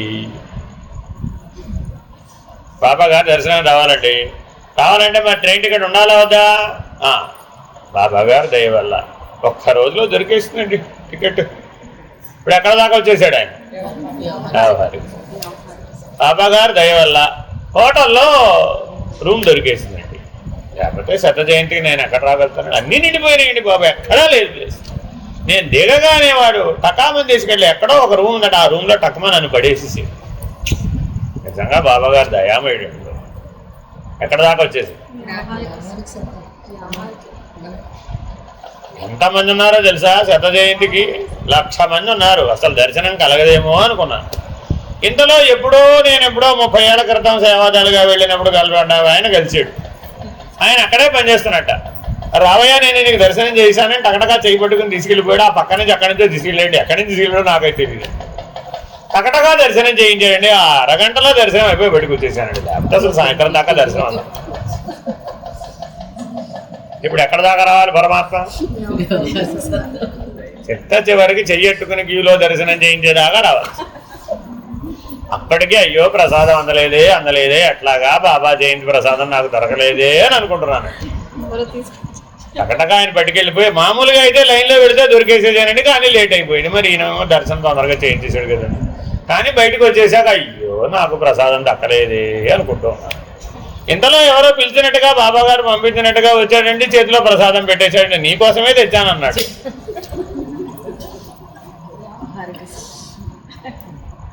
మానవ జీవితంలో ఈ సీన్ వర్ణించామండి. ఇప్పుడు ఎక్కడున్నట్టు? అయ్యో చిట్ట చివరికి భగవంతుడు నీ చేతిలో లడ్డు పెడితే తప్ప ఉన్నాడని ఒప్పుకొని దశలో మన జ్ఞానం ఉన్నాడు. మరి దీన్ని ఏమనాలి? ఛాయా పురుషవత్ అంటే అర్థం ఏంటి? భగవంతుడు చిట్ట చివరికి నేను రోడ్డు మీద నిలబడితే వెంటనే బస్సు వచ్చేది చేశాడు. ఎక్కువసేపు నిలబడకుండా బస్సు వచ్చేది చేశాడండి. భగవంతుడు ఉన్నాడు. ఇట్లా ఎన్నో ఉపమానాలు మీరు చూడండి కావాల్సి వస్తే. అవతార పురుషులు, సద్గురువులు, ఆఖరికి రామావతారం, కృష్ణావతారాన్ని కూడా ఈ గొడవ తప్పలేదు. చూసుకోండి, కృష్ణ లీలలన్నీ చెప్పి ఆనందపడిపోయే వాళ్ళని చూస్తే నాకేమనిపిస్తుందంటే వీళ్ళకు కూడా 3 ఏళ్ల వయసే. ఎందుకని? ఆనందం అండి. కృష్ణ లీలలు వింటే ఆనందం, చదివితే ఆనందం, ఇంకేమిటి చూస్తే మహదానందం. కృష్ణ లీలల మీద ఎన్ని సినిమాలు వచ్చినాయో, అంతేనా కదా? అంటే ఎక్కడ దాకా దిగి వచ్చేసాడు? పరిపూర్ణ పరబ్రహ్మమైనటువంటి అవతార పురుషుడు.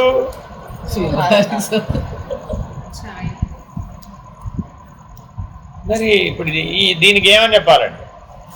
కాబట్టి మనలో మనకు తెలియకుండానే బలీయంగా ఏముంది ఇప్పుడు? వ్యవహారం, వ్యావహారిక సత్తా. మా అబ్బాయి ఎంత దయామేడో తెలుసా? చిన్నప్పుడు వాడు తినే బిస్కెట్ నాకు పెట్టేవాడు తినేవాడు. అబ్బా, ఇప్పుడు ఎక్కడ దాకా రావాలి? వ్యావహారిక సత్తా. అనుక్షణం మీరు చూసుకోండి, జనం నుంచి మరణం దాకా మీరు చెప్పే ఏ సంఘటనలో అయినా సరే పారమార్థిక సత్తా, నేను బ్రహ్మముని అయి ఉన్నాను అన్న జ్ఞానం. అర్థమైందండి? మరి అప్పుడు ఏం చేయాలి? వీళ్ళు కాదుగా ఇక అలా జాగ్రత్తగా గమనిస్తే ఎప్పుడైతే ఆ పారమార్థిక సత్తా మరుపుకు పోయిందో అప్పుడు ఏమైపోయింది? ప్రాతిభాసిక సత్తా బలపడిపోయింది. ఎలా బలపడిపోయింది అంటే, నేను వెళ్ళానండి లక్ష్మీ నరసింహస్వామి దర్శనానికి వెళ్ళానండి. యథార్థంగా నృసింహావిర్భావం ఎలా జరిగిందో అలాగే నాకు అనుభవం వచ్చిందంట. ఆ క్షేత్రం చాలా గొప్పదే. కాదందామా ఎలా కాదంటావు? చారిత్రక సత్యం, పౌరాణిక సత్యం, ప్రాతిభాసిక సత్యం, వెరీ వెరీ ఇంపార్టెంట్. అదేనండి. మరి కదిరి లక్ష్మీ నరసింహుడు కదిరిలోనే ఉన్నాడంట, మరి తప్పు కదండి, పరిమితం అయిపోయాడు కదండి. పారమార్థిక సత్యం సర్వవ్యాపకం, అఖండం, అనంతం, అప్రమేయం. దాన్ని ఇక్కడ దీని చేత, ఈ ధర్మం చేత కానీ ఈ వ్యవహారం చేత కానీ ఎలా పరిమితిస్తావు? చేయలేవుగా మరి. కాబట్టి చాలా జాగ్రత్తగా పారమార్థిక సత్యాన్ని పారమార్థిక సత్యంగా మాత్రమే గుర్తించాలి, అలా ఉండాలి. దాన్ని జ్ఞాన మార్గం. అర్థమైందండి? మిగిలిందంతా ప్రాతిభాసిక సత్యం. బ్రహ్మాండం అంతా జరగచ్చు, తిరుగులేదు. 14 లోకాలు కూడా తిరిగి రావచ్చు. అంతటా ఉన్నది ఎవరు? ఆ దేవుడే. కొత్త దేవుడేం లేడు అక్కడ. ఆ దేవుడిని అనేక రూపాల్లో, అనేక రకాలుగా, అనేక ప్రాతిభాసికమైనటువంటి అలంకారిక రూపాలలో, ఔపచారిక రూపాలలో చూస్తాం. అప్పుడేమైపోయింది? అయిపోయింది, ఆవరణ దోషం వచ్చేసి. ఇంకా వ్యావహారిక సత్తా కూడా వచ్చేసాడు. అప్పుడు మల విక్షేపాలు కూడా వచ్చేసాడు. కాబట్టి చాలా జాగ్రత్తగా వీటిలో నుంచి మనం బయటపడాలి.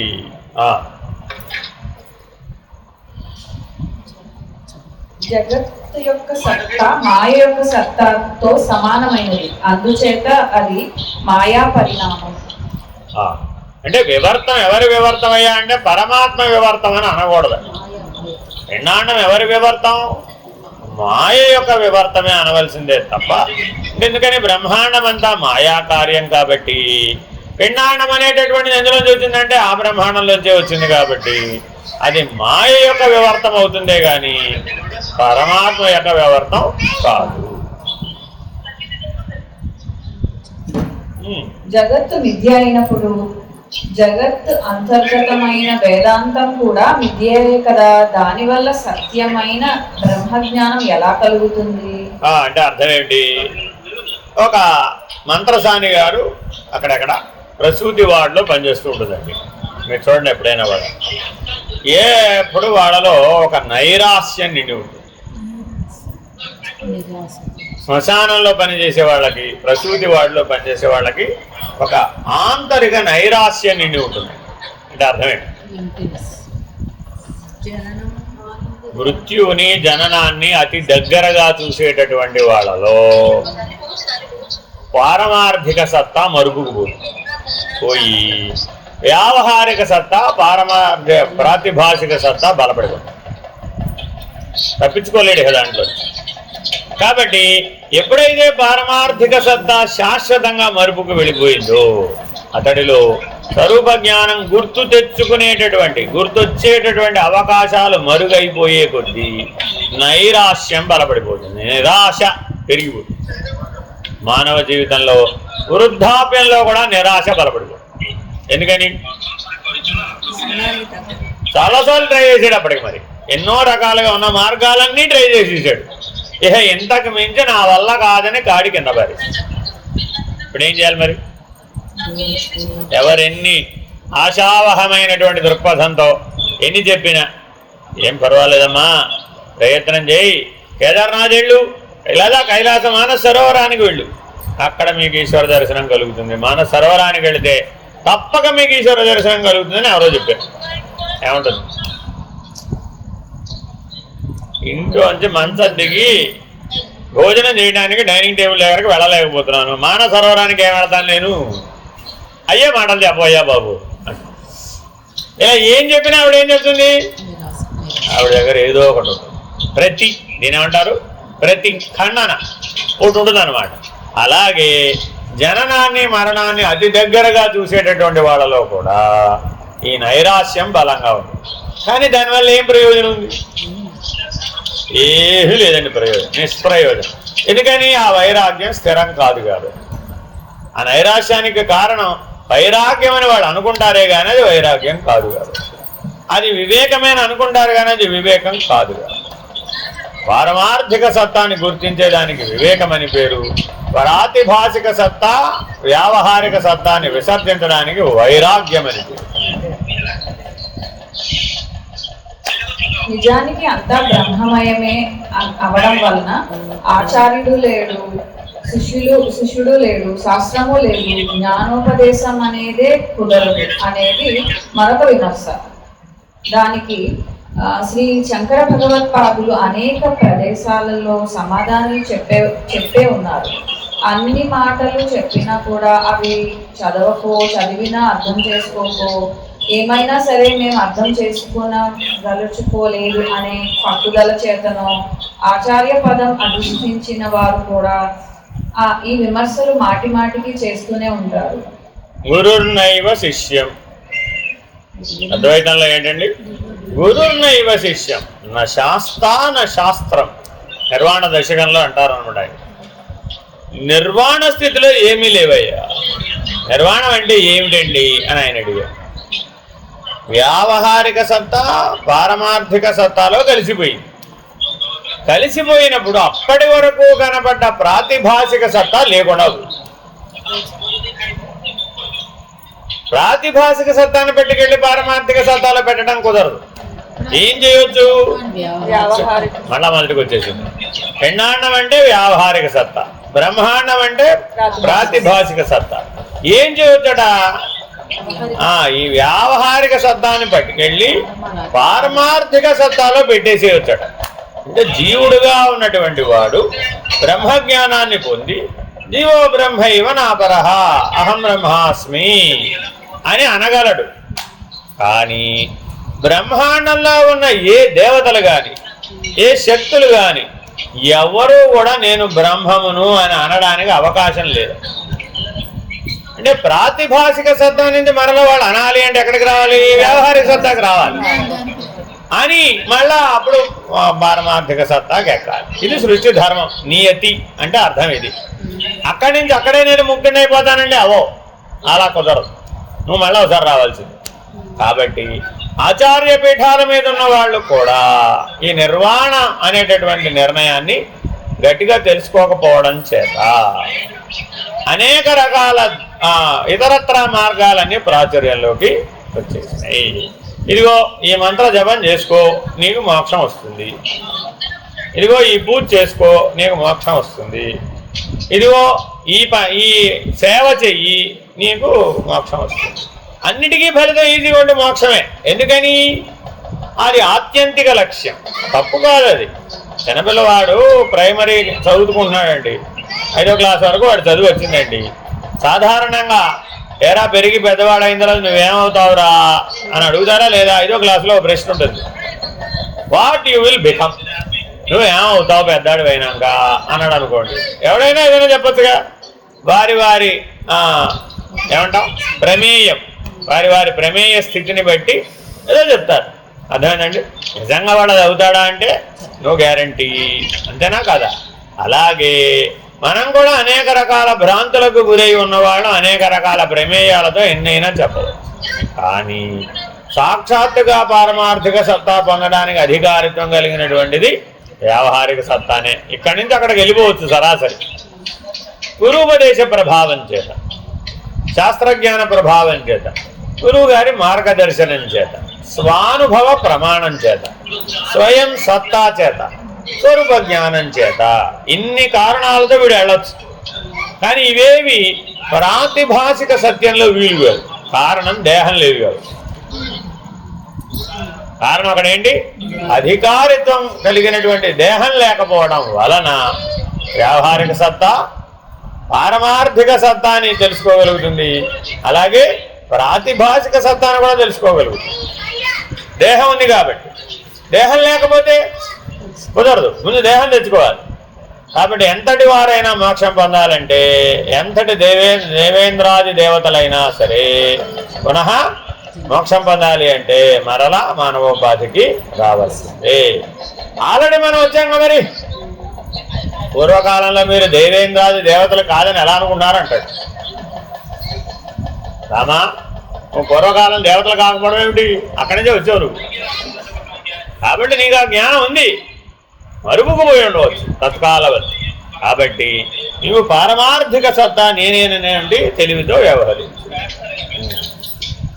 అసత్యమైన వేదాంత వాక్యం చేత సత్యమైన బ్రహ్మత్వ భావము యొక్క జ్ఞానం ఎలా కలుగుతుంది? రజ్జు సర్పం కరిచిన వాడు మరణించడం లేదు కదా. ఏమైందట ఇప్పుడు? ఇంతకీ అక్కడ ఉన్నది తాడేనట, పాము కనబడిందట, కాటు కూడా వేసేసిందట, విషం కూడా తలకెక్కేసిందట. ఇక పోతున్నానండి అందరికీ టాటా కూడా చెప్పేస్తున్నట్టు. పాము కరిచిందండి, నేను పోవడం ఖాయం, ఇంకా నా వీలునామా రాసేసాను ఆల్రెడీ, దాని ప్రకారం మీరంతా ఆస్తి పంపకాలు చేసేసుకోండి అని అందరికీ చెప్పేస్తున్నట్ట. ఏమిటైందని అడిగారట. ఇంతకీ పాము కరిచింది అన్నట్టు. ఎక్కడ కరిచింది అన్నారట. ఎక్కడ కరచడం ఏమిటి? బావి దగ్గరికి వెళ్ళానా, అక్కడ తాడుందా? అది తాడు కాదు, పాము. ఆ పాము కరిచింది. కథ కూడా ఎలా చెప్పాడు చూడండి. అక్కడ ఏముంది? తాడుందా? ఆ తాడు కాదు, అది పాము. ఆ పాము కరిచింది. ఇప్పుడు పోతాడా ఖాయంగా పోతాడని కూడా భ్రాంతి చెందుతాడు. అంటే అర్థమైనప్పుడు మల విక్షేప ఆవరణ దోషాల గురించి చెప్తున్నాడు. ఆ ఆరోపితమైన పాము చేత ఆ దోషత్రయాన్ని పొందడం చేత మృత్యువు తథ్యమని భావించారు. అంతేనా కాదా? ఇంతలో ఏం చేశారు? తాడు రానైనా తాడు కరవడం ఏమిటిరా, నిన్ను తాడు కరవలేదురా బాబు, నిన్ను పాము కరవలేదు. అందుకని ఏం చేస్తారంటేనండి, పాము కరిచింది అనగానే ఏ పాము కరిచిందని వెతకమంటారు. ఇదొక భ్రాంతి, ఇదొక రకమైన సమస్య, ఇదొక రకమైన పరిష్కారం. అంటే ఒక్కొక్కప్పుడు ఏమవుతుందట, పొలాల్లో ఎక్కడన్నా పని చేస్తూ ఉంటారండి. పని చేస్తూ ఉంటే అక్కడ పాము కుడుతుందండి. ఈ కుట్టిన పాము అక్కడ ఉంటుంది ఏమిటి, పారిపోతుందండి. ఏం పాము కుట్టిందని 5 గంటలు ఎదుగుతారండి. ఈ లోపల విడిపోతారు. ముందు వాడికి వైద్యం చేయడం ఇంపార్టెంటా, ఏ పాము కుడితే వెతకడం ఇంపార్టెంటా? ఏ పాము కుడితే వైద్యం ఒకటే. అంటే కట్ల పాము కుడితే ఒక వైద్యం, తాతు పాము కుడితే ఒక వైద్యం అనేటటువంటి భ్రాంతి మనలో ఉంది. విషం ఏదైనా విషమేరా బాబు. ముందు విషం విరగడానికి వైద్యం చేయాలంటావా, లేకపోతే ఏ దేవతా సర్పమో నన్ను కాటేసిందని దాన్ని వెతకాలంటావా? కాబట్టి ఇట్లా మనలో అనేక రకాల భ్రాంతులు ఉన్నాయి. ఒక్కొక్కప్పుడు ఏమవుతుందట, బురద పాము కాళ్ళకు చుట్టుకుంటుందండి, కాటు వేయదు. పనిచేస్తుంటారు కదా, పొలాల్లో పనిచేసినప్పుడు బురద పాము కాళ్ళకు చుట్టుకుంటుందండి. అది కాటేసే లక్షణం ఉండదు దానికి. ఒకవేళ కాటేద్దామని ప్రయత్నించినా దాని కూరల్లో విషం ఉండదండి. అదేంటా? అందుకని వెతకమంటారు. వాస్తవానికి ఎందుకు వెతకమన్నారంటే, అది బురద కొయ్యేమో చూడవయ్యా. బురద కొయ్య అయితే విషం ఉండదుగా మరి దాంట్లో. అది ఆటోమేటిక్గా మనం దాని గురించి పెద్ద వరిగా ఒక్కడి ప్రశాంతంగా ఉండవచ్చు. సరే, ఏదేమైనా వైద్యం చేయించుకోవడం ఉత్తమం. అదేనండి. కాబట్టి ఏదైనా భ్రాంతిని తొలగించుకోవడం ఉత్తమం. అది వ్యావహారిక సత్తా అయినా సరే, ప్రాతిభాషిక సత్తా అయినా సరే, అది పిండాండంలో 25 అయినా సరే, బ్రహ్మాండంలో 25 అయినా సరే, ఆ 50 లేవని నిరూపితం అయితే తప్ప మనం మహదహంకార స్థితికి చేరలేదు. ఎండమావులలోని నీళ్లు చేత పానము, స్నానము మొదలైన పనులు చేయడం లేదు కదా. ఈ దోషం లేదు. శంకర భగవత్పాదుల వల్ల కలిగిన ఆ పాము కరిచిందని, విషము ఎక్కిందనే శంకరుల వల్ల కలిగిన శంకరులు కాదు, శంక వలన, సందేహం వల్ల, శంకా విషాదుల వల్ల కలిగిన మరణాది కార్యములు కనపడుతున్నాయి. స్వప్నం చూసే అవస్థలో ఉన్నవారికి సర్పం కరవడము, నీళ్ళలో స్నానం చేయడము మొదలైన కార్యాలు కనపడుతున్నాయి కదా. అక్కడ ఉన్న కార్యం కూడా అసత్యమే అన్నట్లయితే ఈ విషయంలో సమాధానం చెప్తున్నాము. స్వప్న దర్శన అవస్థలో ఉన్నవానికి సంబంధించిన సర్పము కరవడము, ఉదకంతో స్నానం చేయడం మొదలైన కార్యము అసత్యమే అయినా దాని జ్ఞానం అనే ఫలం సత్యమే కదా.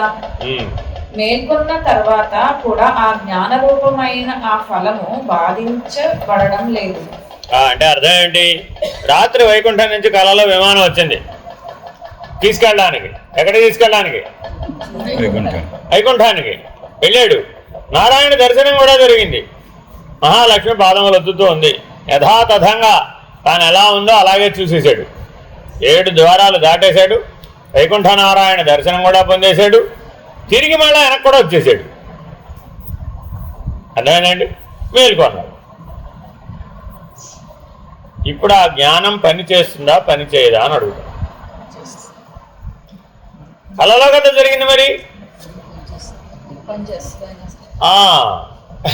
అది ప్రాతిభాసికమే అయినప్పటికీ పరమాత్మ యొక్క పారమార్థిక సత్తా యొక్క ప్రభావం ఉన్నటువంటి ప్రాతిభాసిక సత్తా. అదేనండి. అక్కడ ఏమైంది? ఇప్పుడు పారమార్థిక సత్తా ప్రభావం దాని మీద పడింది. పడేటప్పటికి ఏమైంది? అది కూడా పారమార్థిక సత్తా యొక్క ప్రాథమిక లక్షణమైన జ్ఞానాన్ని వ్యావహారిక సత్తాలో కలగజేస్తుంది. అంటే అర్థం ఏంటి? మెళ్ళో ఒకప్పుడు ఒక గురువు గారు మీకు శివలింగం మెళ్ళ వేసేయండి. ఏమన్నాడు? ఇవాళ నుంచి నువ్వు శివస్వరూపుడుగా ఉండవయ్యా, ఇదే నీకు గుర్తు అన్నాడు. ఈయన అలాగే నమ శివాయ మంత్రం, పంచాక్షరి మంత్ర జపం చేసుకుంటూ చాలా కాలం ఉన్నాడు. కొంతకాలం అయ్యేటప్పటికి ఏమైంది? శివగణాలు కళలో వచ్చినాయి. కైలాసానికి పట్టుకెళ్ళారు. శివ దర్శనం కూడా చేసేసాడు. మరి ఇప్పుడు శివ దర్శనం చేసిన వాడికి ముక్తి లభిస్తుందా లేదా? లభిస్తుంది తప్పక. అంతే. కానీ ఆ ముక్తి లభించి శివుడిలో లయమైపోయే లోపల ఇక్కడ మెలకు వచ్చేసింది. ఒక్క రెప్పపాటు అయితే లయమైపోయాడు అంతే. కానీ లయమైపోయే దశలో ఏమైపోయింది?